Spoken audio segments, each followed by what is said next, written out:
Muna yung mga tawo nga makalimot jud bitaw.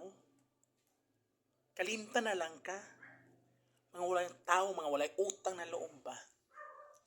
Kana bitaw sa nagsugod pa siya, sa di pa siya ilado, wala pa siya na ila, di pa siya anak ka sikat, pa siya na asinso. Ikaw ang kauban-kauban niya, kuyog mo. Then karon nga na ilado na asinso na, nahimo nag kisog unsa siya. Hello? Biyaan kaniya, pasagda na kaniya, gibaliwala na kaniya. Huy, ambot lang bitaw no. Ikaw, ikaw, dili ka main-ana, di ka mahimog in-ana. Kung walay mga tao nga sa una, kauban og kuyog nimo, o kauban og nakuyog pa nimo, kana bang, kana bitong utang na loob lang please.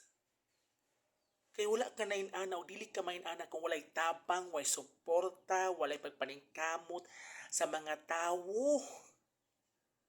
Grabe ka. Sobra ka. Kalinta ni mo din tanan, imo rin himuon nga nalimot na ang tanan. Kay maabot ka sa inana nga punto karon, nga inana ka karon, nga inana ka karon, kung wala pa sa una, feeling magud nimo or unsa ba sa mong nasimong utok karon o nasimong nahuna nga sa una ra to. O to'y labot. Karon kay ako na ni, mao na ni. Ako aning paningkamot. Ako aning kamot ani. Hello? Ikaw ra jud?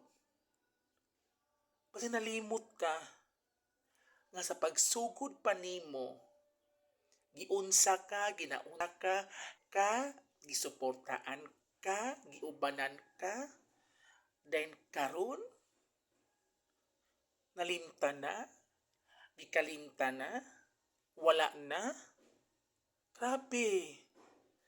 Una-unaa daw kunubi. Balik ka, una-unaa jud. Kung hangtod ba karon na inana ka, kung wala sa una ang mga tao, kung wala sila, abot lang, lahi ka, lahi jud ka, lain ka. Abot lang jud.